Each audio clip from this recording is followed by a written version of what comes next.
Get the footage of me forgetting what I was patching. Seriously. Where's the damn digging? There it is. Here's the real stuff. There it is. This is the real stuff, man. You make one bad patch, then you have to start over and trace everything. Not gonna wood, we're doing okay right now. For now. Okay, Ryan, I'm listening to the room mics. Just hit something.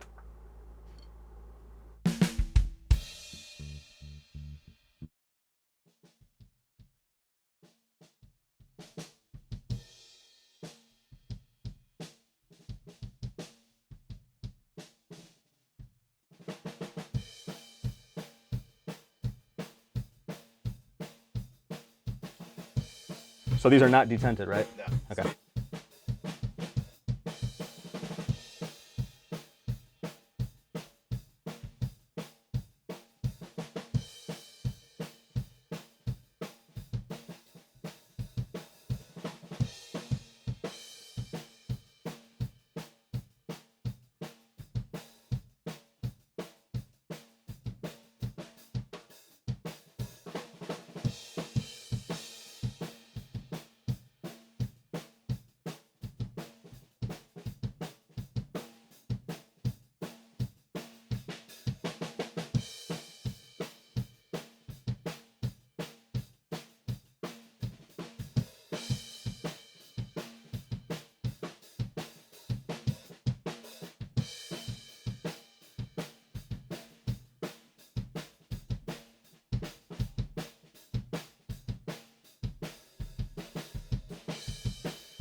I'm just listening to the bass whenever.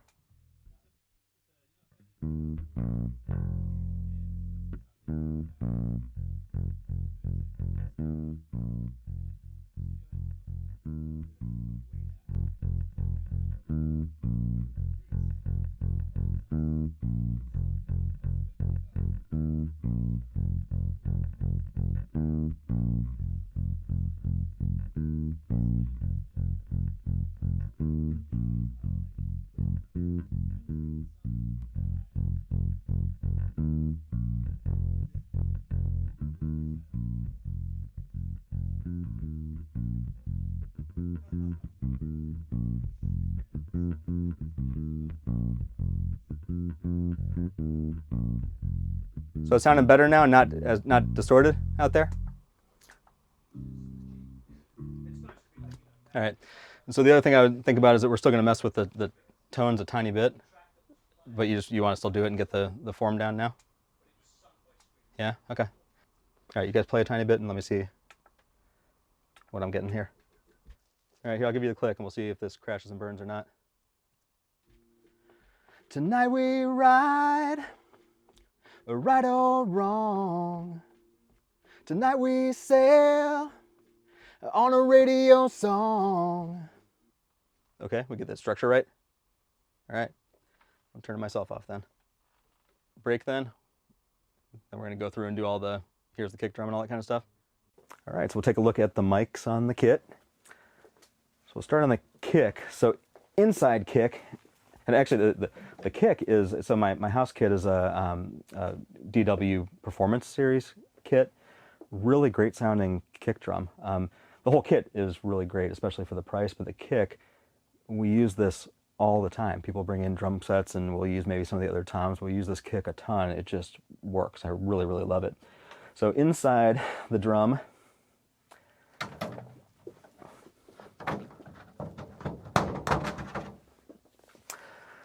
D12 VR from AKG, I love this thing as well. It doesn't sound like a D12, like one of the originals, so I kind of wish they would have called it something different. But honestly, it's got this, you can feed it phantom power, and there's these EQ curves on it, which I have tested out, and I mean, honestly, I probably could use them in some stuff, but I usually don't use it. I just use it as the plain old dynamic microphone, and then EQ it to taste.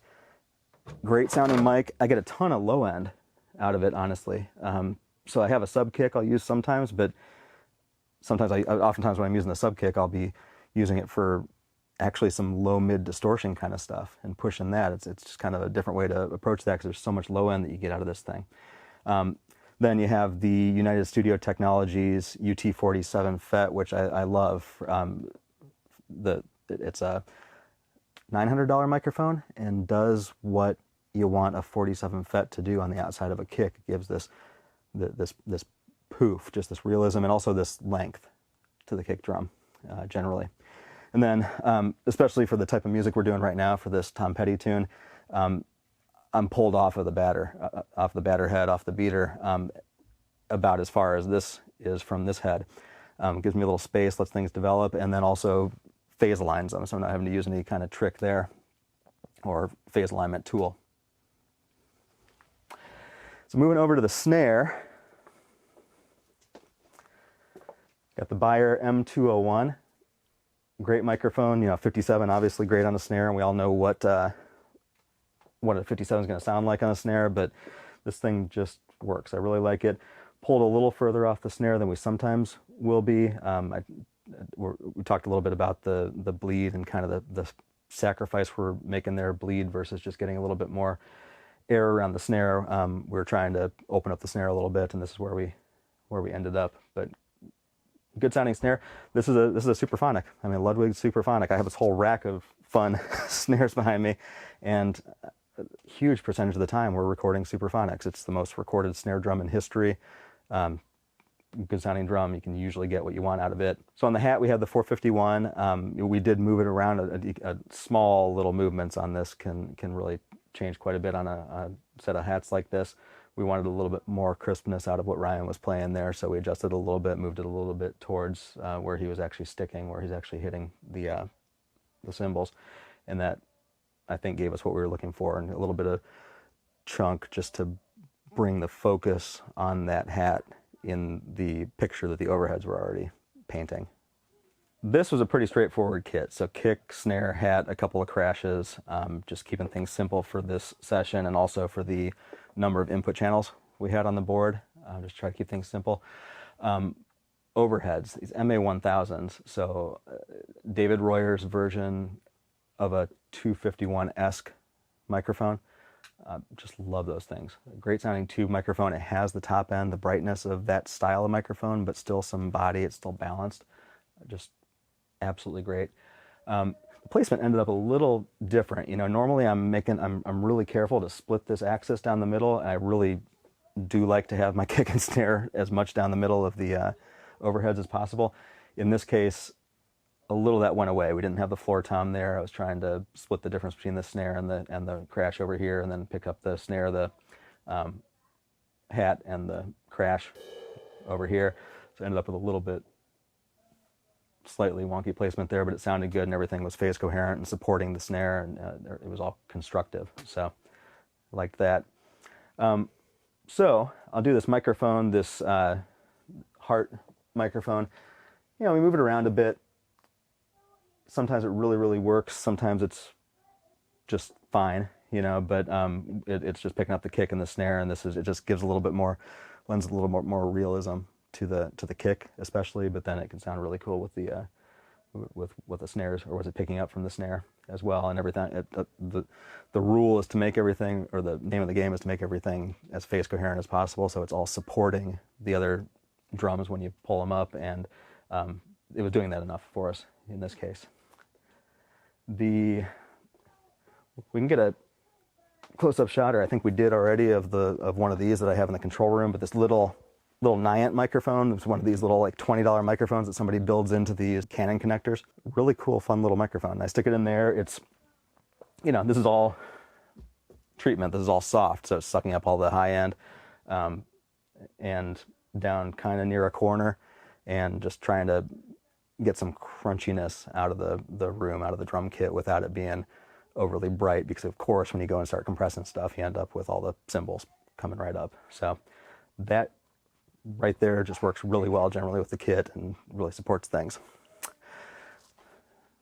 This mess right here, I don't have the biggest room here, and it's definitely it's definitely on the deader, more controlled side of things. So my trick in here is to try to make things sound a little bit bigger and to get some more length out of the drums.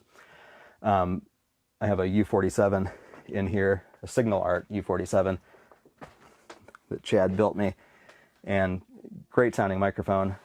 This is just capturing the reflections in this little diamond and off the floor, to try to lengthen the room a little bit. It does an okay job. You know, this room's never going to sound huge, but that does give me a little bit more personality. So between 1, 2, or 3 of those kind of color microphones, you can kind of get what you're after. For rooms, had to approach this a little bit differently just because we had the whole band in here. I do that occasionally, but a lot of times I'm tracking instrument by instrument, and I can kind of place the mics wherever I want to. In this case, we had keys set up over here. We had guitar strumming away over here, so I had to figure out how to place things. Definitely didn't have the guitarist as off axis from a ribbon microphone as I would like to, but he was far enough. It was down at this level, so I don't think we picked up a whole lot in the rooms. This worked. You know, the challenge was the kick drum and just the quick slapback kind of delay that you get on that. I think I would wager that when anybody mixes that track, they'll end up taking some of that kick out of it. But you know, the top end sounded pretty good, and these ribbons, great microphones, the R84s by AEA. We had keys over here that were going directly into a lunchbox that Dave from API lent us, with the 512Vs on it. So those have a high impedance input, so we could just feed right into that with the keys and then take them line level into the control room, and it sounded good. Then we had, inside that same lunchbox, we had the 505 DIs, and we were feeding the bass into that from the through of a SansAmp bass driver, so we get a little bit of grit on it, just so it would cut through that track. All right, so we're gonna listen to the kick in. Let's hear that, please.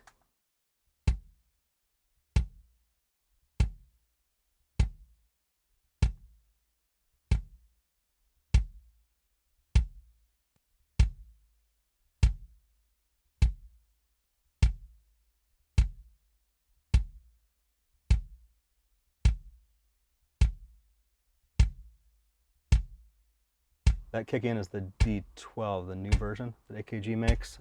Awesome sounding microphone. 40 hertz really sounds great on that, just a boost on that. I'm gonna take out some of the mid-range here like we always will. I actually have it on 200. I wonder if that would sound better if we bring it up a little bit into the 400 range. Let's take a look, take a listen.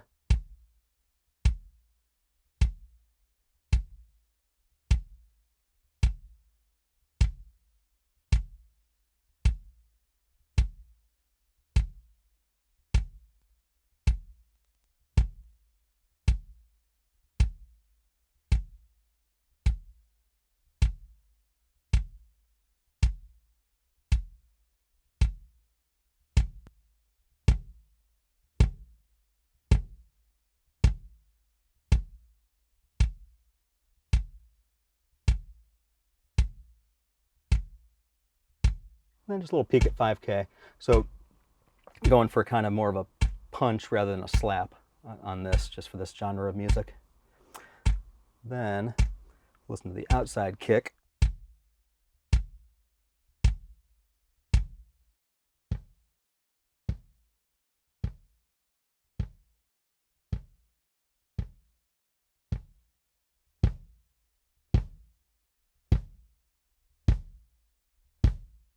This is the UT47 FET.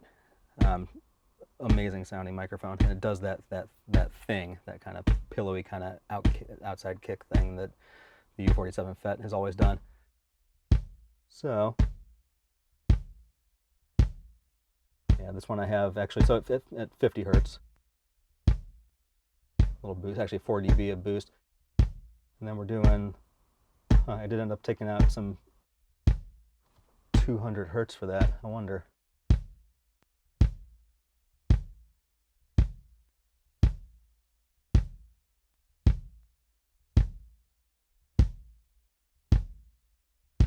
Surprising, yeah, that does sound better to me.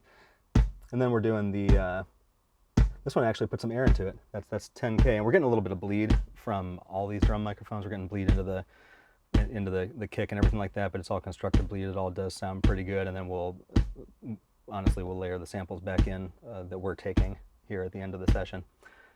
Layer those in and distance that a little bit.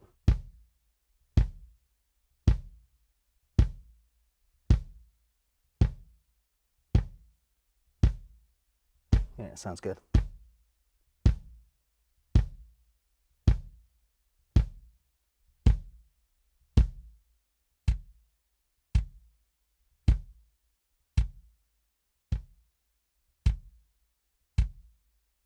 And the two together. Sounds like a kick.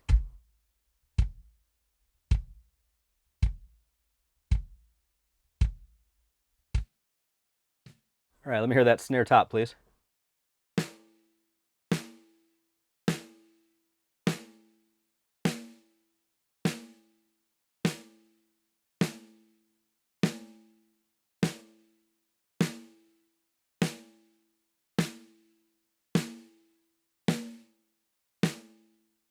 I kind of like more of a boost around 200-ish, 220 or so on the snare, but I think we're getting a little too aggressive with it yesterday. It was kind of masking the top of the snare, so we're going to leave it like this for now. Taking out some 400 hertz, take some of the boxiness out of the snare, this stuff.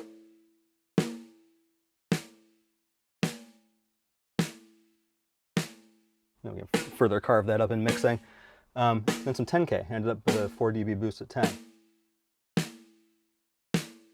You bring it down too much on this one, it's just not doing what we want it to do.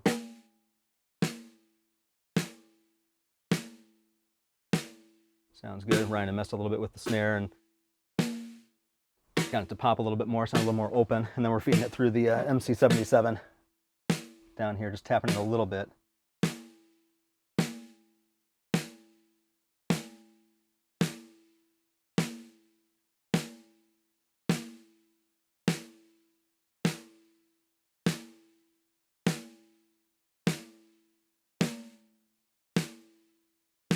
About the fastest release, and then I had the attack real slow, but I like that a little bit better.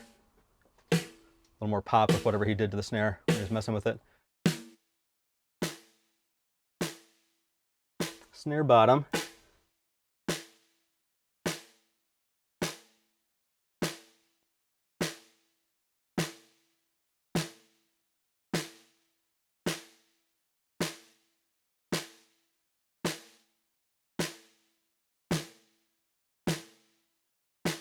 Sometimes I can get some usable low end out of that. It's not really what we're after, but sometimes you can get it.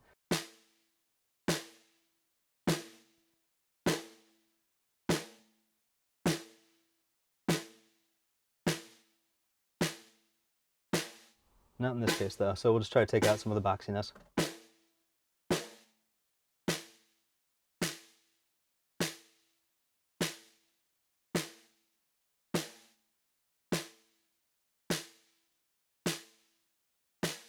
Usually around 400, so on the API, the 550 EQ, which I love, we have the option of 200, 400, or 600 hertz. So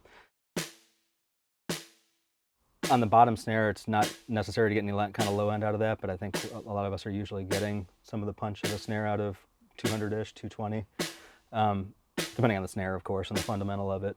But yeah, 400 is usually not the prettiest frequency.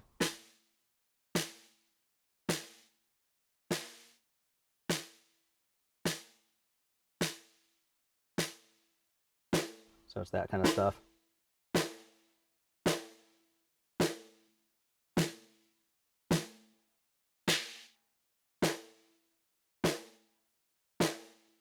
The 600 isn't real pretty there either, but the taking that out makes sense.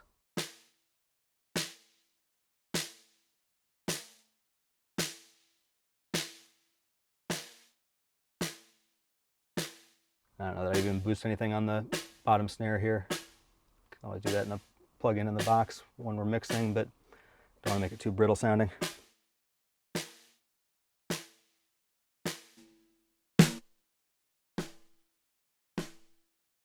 We're listening to overheads. Let me hear the whole kick, the whole kit, please.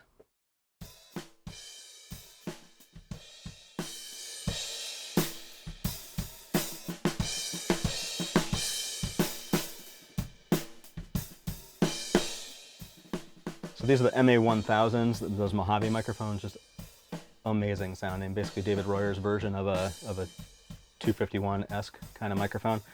Just amazing sounding. Bright on the top end without being harsh. Tiny bit of EQ on them.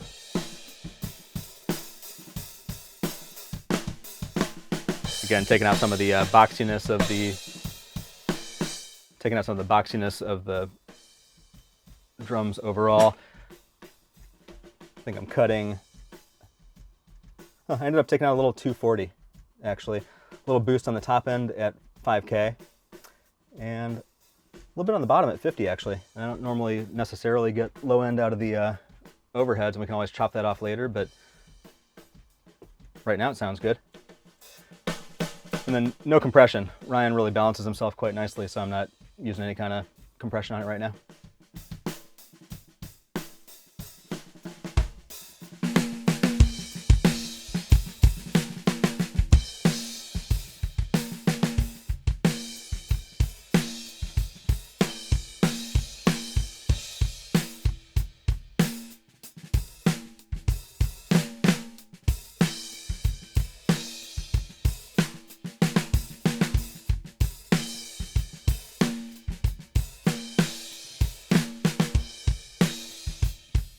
He is playing a little harder than he was earlier, so I'm just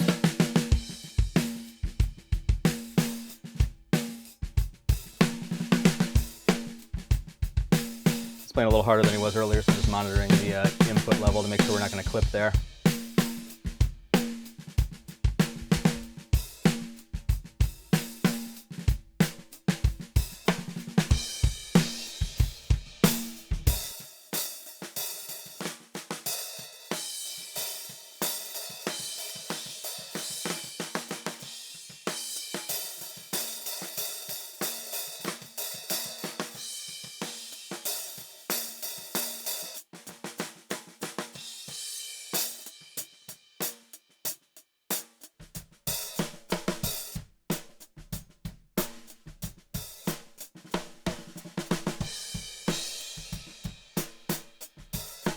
And this might be from working with Warren for so long, you know, he'll sometimes use a 57 or maybe a 57 with a in combination with a condenser to get some more of the chick, the kind of meat out of the hi-hat. That's kind of what I'm going for here. There's more top end because it's a 451, so it's pretty bright, but it's giving us, I think, what I'm looking for out of that. And we had messed with the mic placement a little bit earlier just to make sure that we're getting a little bit more of that attack and that chick as opposed to the washy kind of qualities of where you can sometimes get out of the hat depending on where it's placed. But that seems to be working.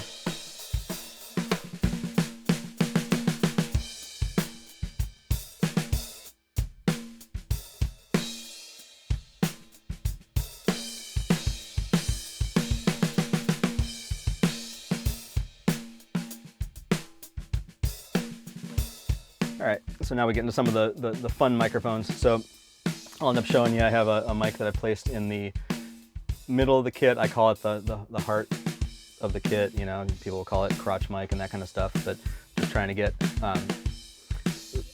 it works really well. There's no toms on the kit right now, but it works really well when you are trying to glue all that stuff together and have the tom hit will push the kick or the snare down, that kind of thing. And it'll work in this case for the kick and the snare, etc. And that's this one.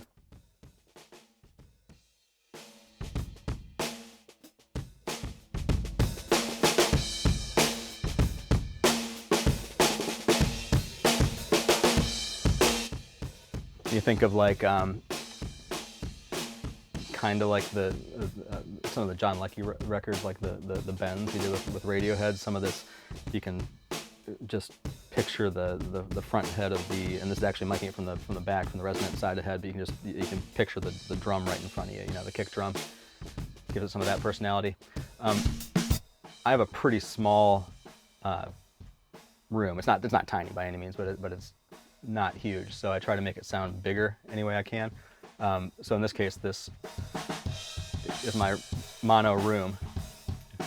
What I have here is I have gobos out there, and I've built a little diamond basically, and I put a U47 from Signal Arts. Chad over at Signal Arts makes really great U47 recreations.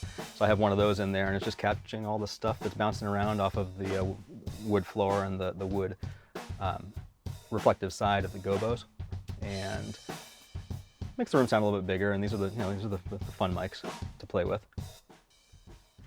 So over in the corner, I have, where is that thing? This little thing.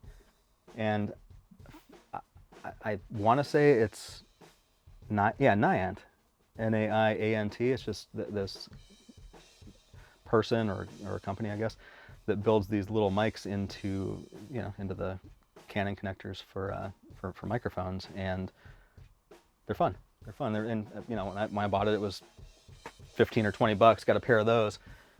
And it's another one of those texture kind of microphones.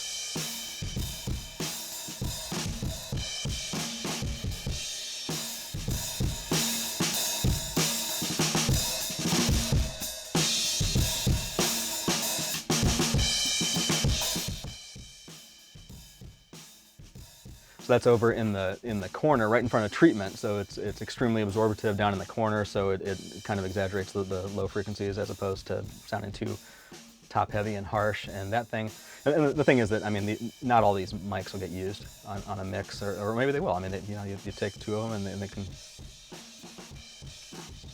sound like a lot of fun together.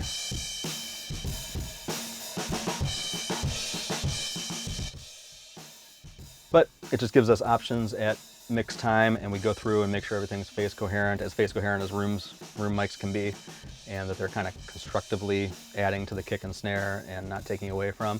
You blend them into taste. Moving on to the stereo room microphones.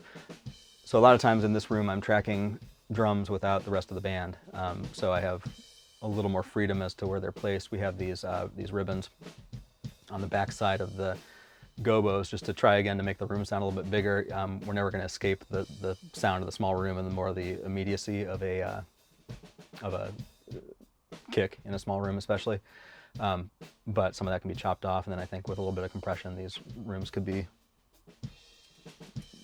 decent sounding. I mean, it sounds like a room.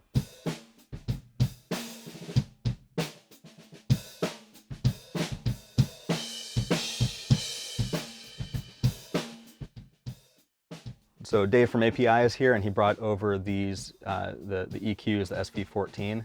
So we're using those for this, and then I'm actually going to try to patch in the SV12 compressors that he brought over as well, and we'll hear how that sounds and if it's benefiting us to, I don't know that we'll crush the room, but maybe control it a little bit with that.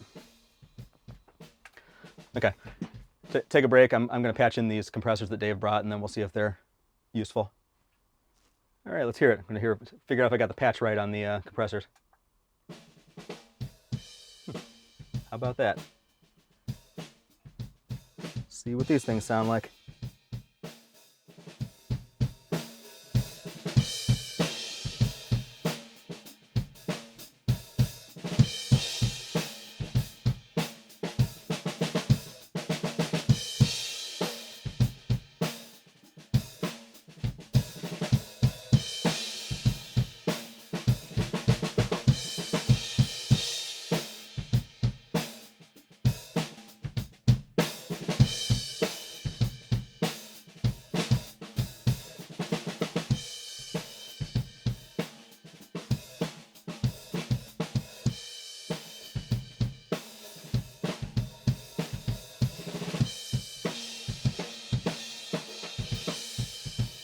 So I haven't used these before. They have a fixed attack and release. So I think I might just use them to control the rooms a little bit, and I'm not going to get creative crushing kind of compression or what have you. I think that when we go to mix that, we'll probably want to have a little bit more control over that, a little bit more choice of just how it gets used. They're kind of cool though.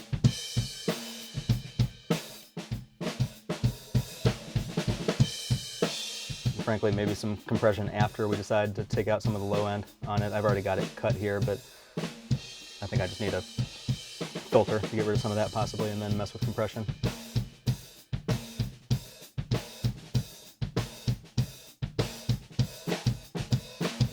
That's cool. You can hear with a thrust circuit. So same thing they have on their bus compressor and everything. With a thrust circuit is doing. It just changes the side chain, effectively, how it's reacting to the mid frequencies. That's what the thrust is.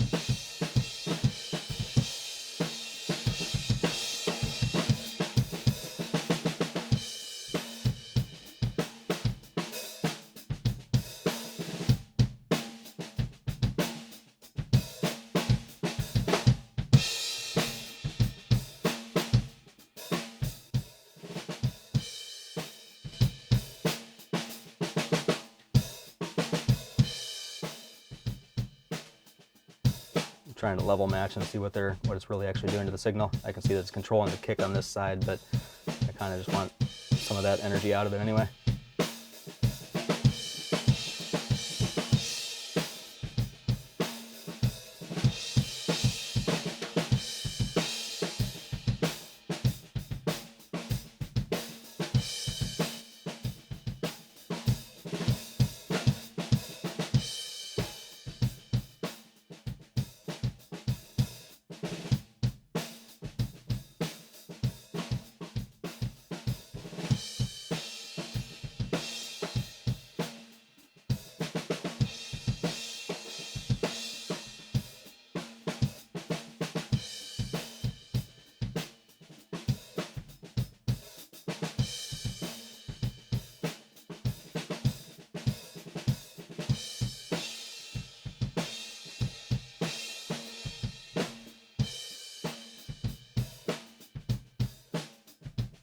So I've never used those before, but I mean, it sounds like it's a little more open for room mics in the flat position. I'm not going to hit them real hard on the way in, but it's controlling things a little bit as far as the peaks are concerned. So we'll hear how that sounds with the rest of the kit here.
So you can hear the bleed we're getting. There's actually a good amount of bleed on the hat from the crash.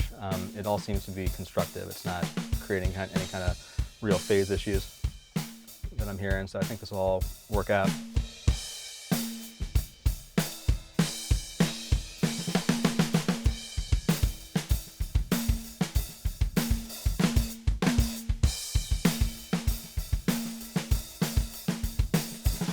As Ryan would say, it sounds like drums, so I think we'll move on to bass.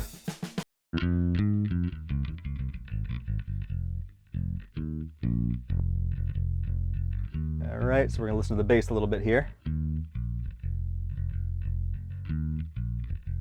All right, so everything's coming through the console for this whole session. That was kind of the point. So we're tracking and monitoring everything on the console. So Andy's playing bass, his J bass.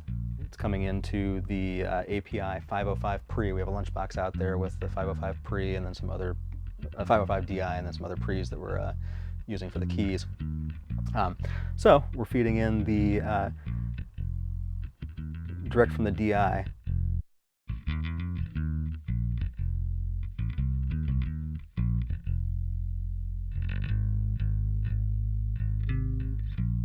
So that's the API DI, the 505. And then we just decided to give it a little 2 dB goose at 100. I love the 800 on these 550s. I mean, that's like the frequency. So I actually got 6 dB on that.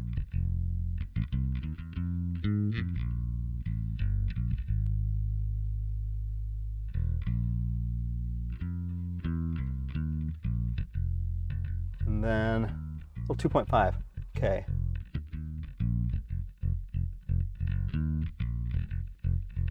Could even push it a little bit more.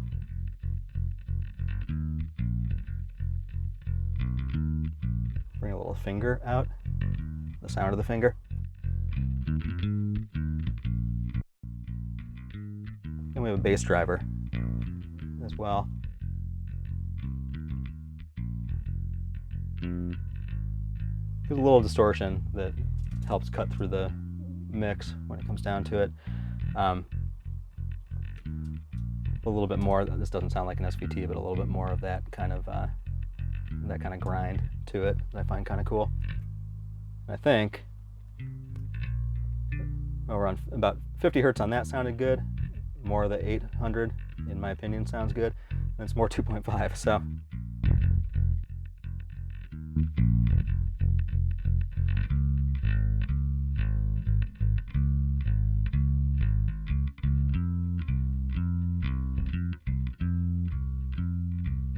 See how that sounds with the drum tracks and everything, and then running that through the retro, the 176, which this thing is just awesome.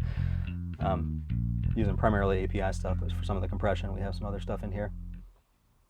So with this thing, you have this interstage transformer that you can switch in or out. We had it out, but I might be liking it in.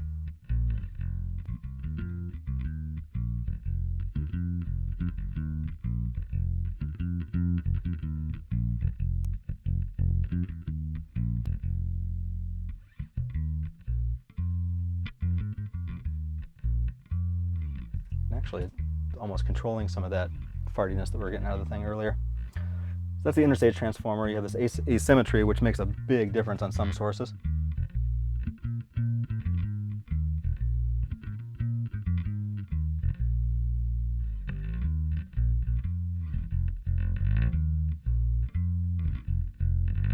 We settled on earlier, and I think that's still probably the right choice.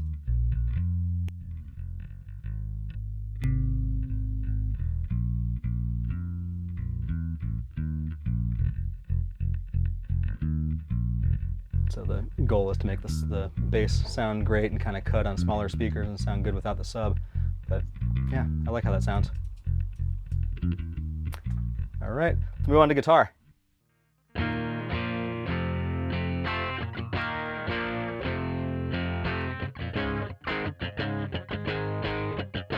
So our goal here, we're not necessarily trying to duplicate that track. We're trying to get some of the vibe, and he was going for a more, there's some drive in there, but it's pretty clean. And you can hear the notes in those chords on the original, so that's what we're going for here.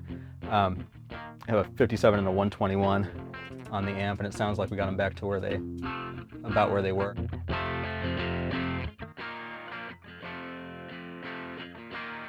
So you'd have, we'll need to tune before we play, but you hear what you can hear what you'd expect from a 57 there. And I think I did give it a little EQ. Yeah, boost at 200 actually, and we'll cut at 600. I ended up with.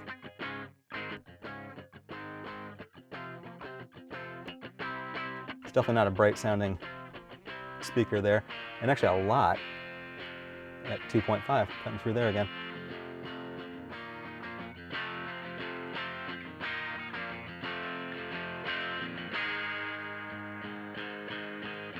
I might go check the mic placement again and make sure it hasn't drooped, because it sounds like real dark, but I mean, it sounds good and sounds like it's in phase with the with the 121. The 121's a darker mic to begin with, but yeah, it sounds like it's reasonably dark in there. Boost at 100, cut at 600 again, so yeah, that must be what we're liking on that amp. Boost at 5K on this one though.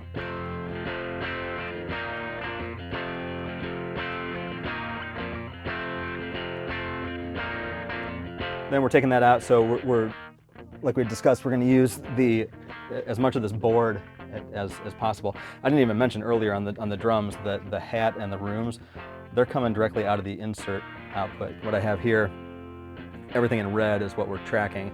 This way I can I can drive into the pre's if I want to, and then attenuate them into Pro Tools or whatever compressor they're going into or what have you. But we need to monitor, right? So we got the click if we want to hear it. That's being fed just to the drummer out there, just to Ryan. Kick, snare, drums, bass, guitar, and keys. So I need that real estate there. I need to be able to monitor these. So for hat and rooms, those are going directly out of the insert, but then I'm still using the fader return. So it's not an inline console. You can kind of use it that way, or you can use it as totally separate pieces like this. I'm using the pre separate from the fader and not using it to attenuate the input at all. So in this case, with both the bass and the guitar, I'm feeding those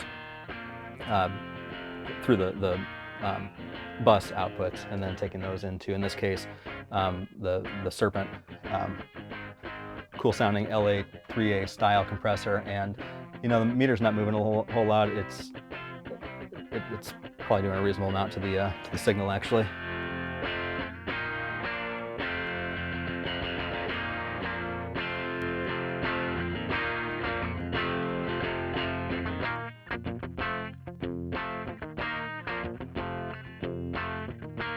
Let's hear those open chords again, please.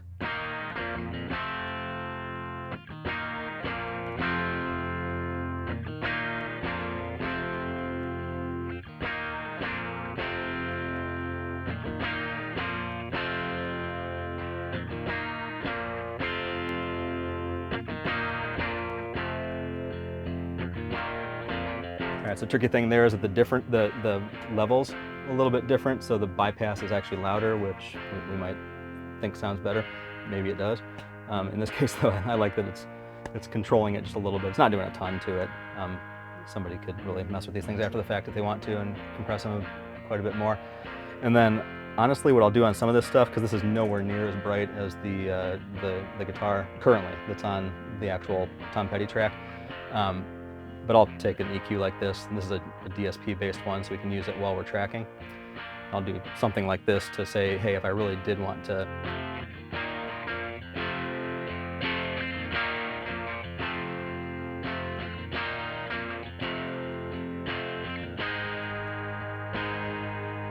we got to ignore the tuning of the guitar, but that just, you know, if somebody really wants to get it brighter and kind of put it in its compartment in that track, then that's why I'm doing that, and just making sure I haven't made it sound funny when people go and boost those frequencies, that everything's there for people to mess with. So it's thicker sounding than it'll end up on the mix, but I think it sounds good.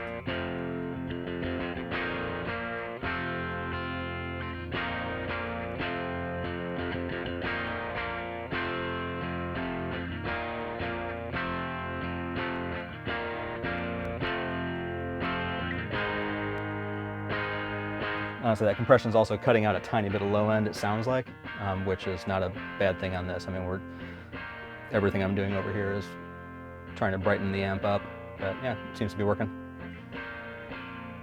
So I think we'll move on to keys and make sure we're getting the signal there. All right, Ben, we're gonna move on to keys, thanks. So we're getting a lot of noise off of the bass input, just you know, the combination of the bass driver and the DI and some compression and all that kind of stuff. But I mean, it sounds great, and this track's not going to be an issue, but that's where I'm getting that noise from, I think. As far as keys go, this is just a line check. He's just feeding in with an RD88 from Roland. It's going into the 512Vs from API. So you have both a preamp input and then a variable output, so you can adjust the output level, kind of like what we're doing with the faders here.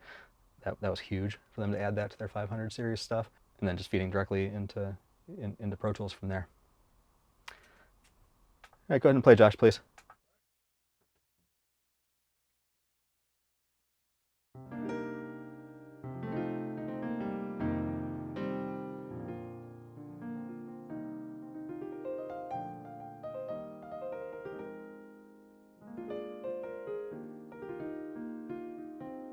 And then what's it sound like when you play the part for the song?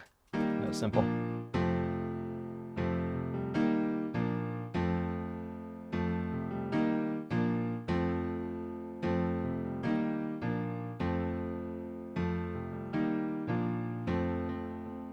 There you go. We got signal on that. We're not EQing, compressing, any of that kind of stuff. That can always be messed with afterwards. And then, of course, making that on the original track. I mean, that texture is there surrounding the bass and the guitar, and it's really subtle in parts of the mix, but it kind of makes parts of that song, in my opinion. So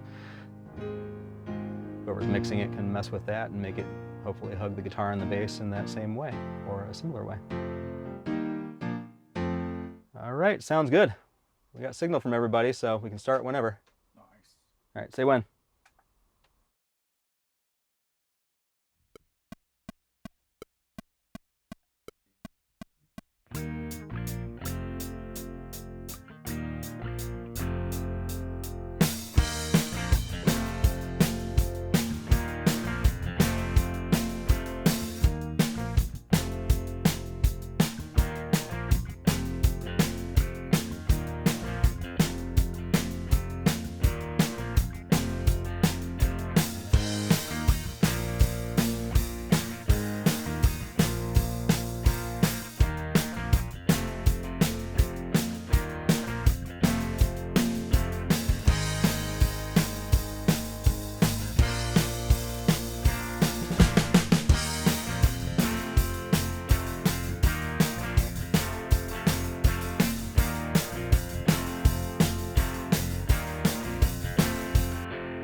So sometimes the meters on the board, it's so fun to push the input of this thing and you really get them going. You start hearing things like, what is that? And it's sometimes the meter's just going nuts and smacking against the, so I think that's what I was hearing.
So good idea or a bad idea at blah, blah, blah, bring kind of thing on the keys before it goes into that verse.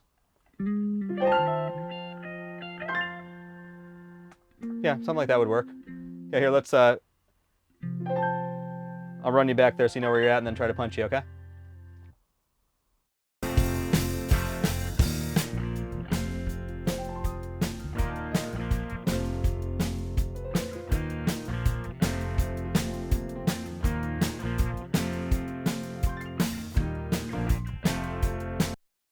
You can take a pass of the whole thing if you want to. All right, maybe toss a tambourine down.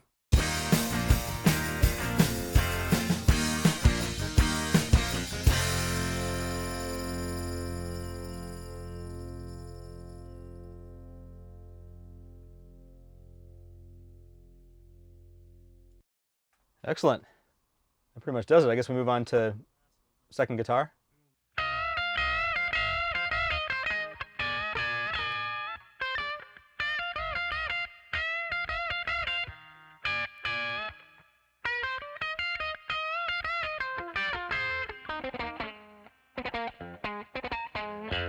All right, you ready?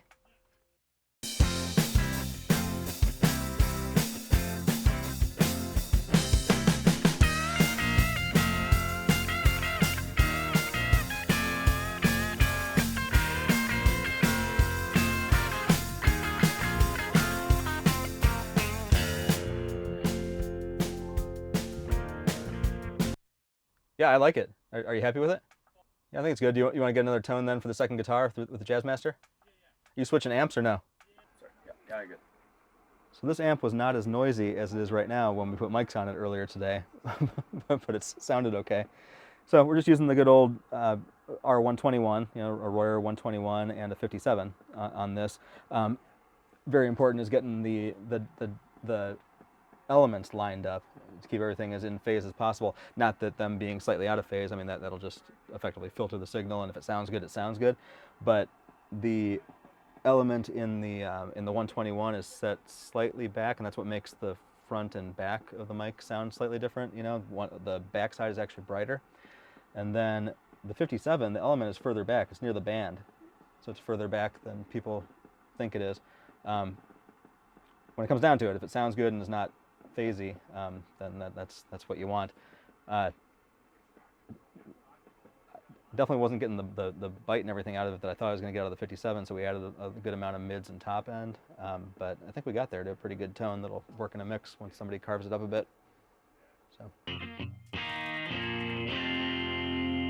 I think it sounds great.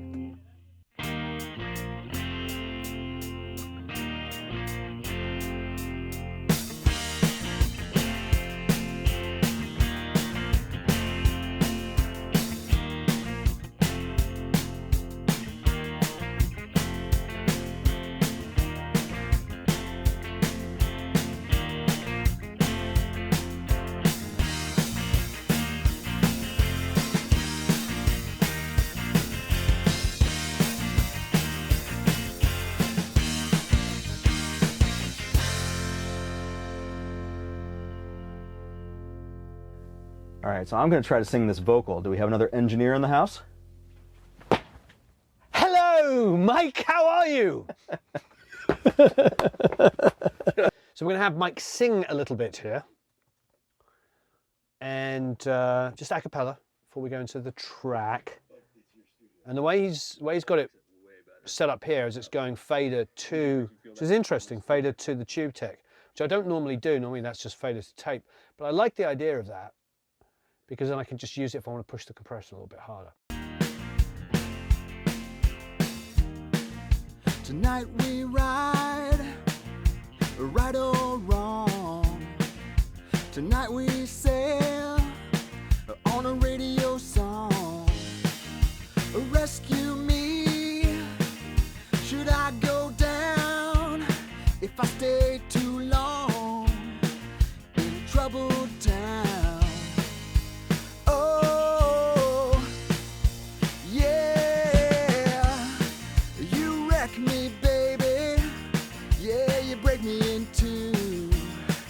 You move me, honey, oh yes you do. Now and again, I I get the feeling, well, if I don't win, well, I'm gonna break even. Rescue me, should I go wrong? If I dig too deep, if I stay too long. Oh, yeah, you wreck me, baby. Yeah, you break me in two, but you move me, honey. Oh, yes, you do. Nice. One more for the kids, and I think we'll have enough for a decent comp and even a double. Yeah, no, I'm not worried about the vocal at all. A double would make it just easy. You could just comp this together as a pair, and Bob's your uncle, you know what I mean? I think it'll sound really, really good. Bob's your uncle. Takes me back. I know. We don't have any No Toms. stopping. You can't Pat Boone, Debbie Boone. Stat boom, yeah.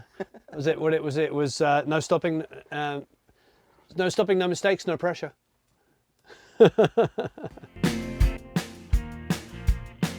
2, 3, 4.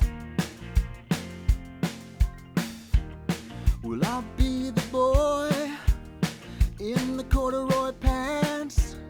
Will you be the girl at the high school dance? Run with me wherever I go and just play dumb, whatever you know. Oh, yeah, you wreck me, baby. Yeah, you break me in two, but you move me, honey. Oh, yes, you do. You wreck me, baby. Yeah, you break me in two, but you move me, honey. Oh, yes, you do. Great. Fantastic. We have plenty of takes. All right. Yeah. No, I think building a double on that's going to be really quite straightforward. Yeah. Great work. Yay. Go, my girl. Go, Mike. Arango.